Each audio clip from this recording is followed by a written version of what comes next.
حضرت سیدنا امیر المومنین عمر بن خطاب رضی اللہ تعالیٰ عنہ کا دور خلافت تھا، اور پہلے حضرت لوگ خود بھی پاکوں کی خدمت میں حاضری دیا کرتے تھے، اپنے بچوں کو بھی لے کر جاتے تھے۔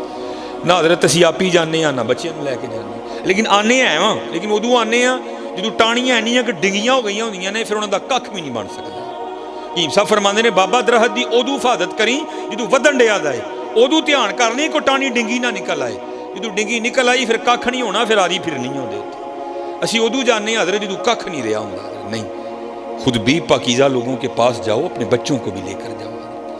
کوئی بزرگ تھے تو وہ حصول برکت کے لیے حضرت سیدنا عمر بن خطاب رضی اللہ تعالیٰ عنہ کی خدمت میں حاضر ہوئے۔ تو آپ کو پتہ ہے کہ باپ اور بیٹے کی شکل ملتی ہے، تھوڑی زیادہ، کہیں بہت زیادہ، لیکن وہاں میں نے پڑھا کہ وہاں بلا کی مشابہت تھی۔ اتنا فرق تھا کہ جو والد گرامی تھے ان کی داڑھی میں کافی سفید بال آ چکے تھے، کیونکہ پہلے ذرا نکاح جلدی ہو جاتے تھے، تو ابھی والد بھی جوان ہوتا تھا، اولاد بھی جوان ہو جاتی تھی۔ تو جو بیٹا تھا اس کی داڑھی شریف بالکل کالی تھی، جو باپ تھا تھوڑے بڑھاپے کے آثار آ چکے تھے، لیکن جو بیٹا تھا وہ بالکل جوان تھا، باقی شکل خوب بخو ایک۔ یہاں تک کہ حضرت سیدنا عمر بن خطاب رضی اللہ تعالیٰ عنہ بھی حیران ہوئے بغیر نہ رہ سکے، اور آپ نے حیرانگی کا اظہار بھی کیا۔ آپ نے فرمایا میں نے بڑے باپ اور بیٹا دیکھے ہیں، لیکن اتنی مشابہت میں نے آج تک کسی کی نہیں دیکھی۔ تو وہ باپ عرض کرتا ہے حضرت اگر آپ اس کا قصہ سنیں گے نا آپ کی حیرانگی میں اور اضافہ ہوگا۔ آپ فرماتے میں نے کہا سنا، اور کہتا ہے حضرت میں ایک تاجر ہوں، اور اکثر و بیشتر غرض تجارت سے کبھی ایران، کبھی عراق، کبھی ہندوستان، کبھی کہیں 6 ماہ 7 ماہ 8 ماہ 9 ماہ کے لیے نکل جایا کرتا ہوں۔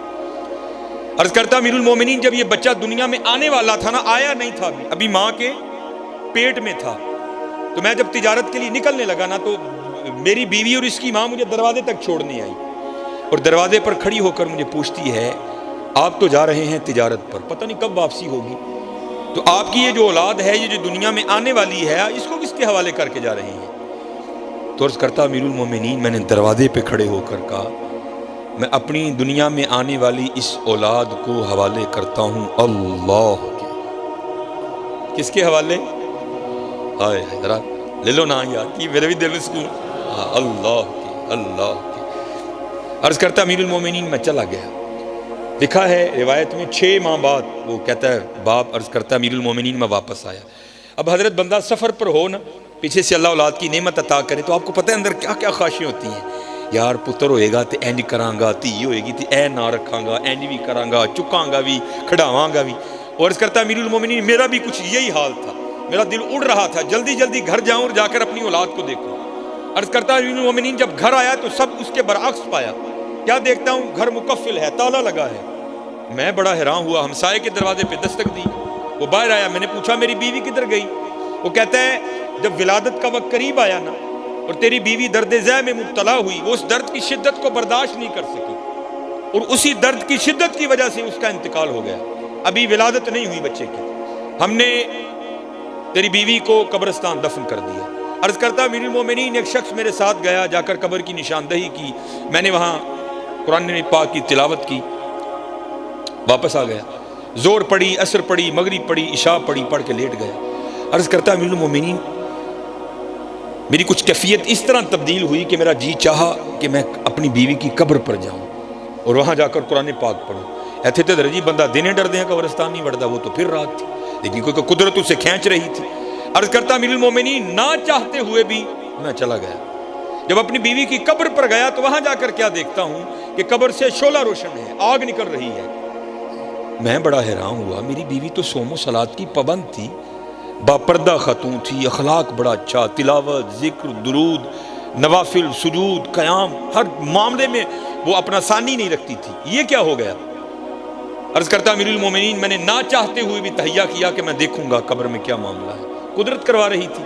عرض کرتا امیر المومنین پہلے میں نے مٹی ہٹائی، جب مٹی ہٹا لی نا نیچے سے پھٹے نکلے، ایک ایک کر کے میں نے وہ پھٹے بھی اٹھائے، جب پھٹے اٹھا لیے تو قبر میں اترا۔ پہلے قبریں سامی کھودی جاتی تھی، جب قبر میں اترا تو کیا دیکھتا ہوں میری بیوی کا مردہ وجود پڑا ہے اور اس کے پاس یہ بچہ کھیل رہا ہے۔ جسے آپ دیکھ کر حیران ہو رہے ہیں۔ میں بھی بڑا حیران ہوا، یار یہ کیا ہے؟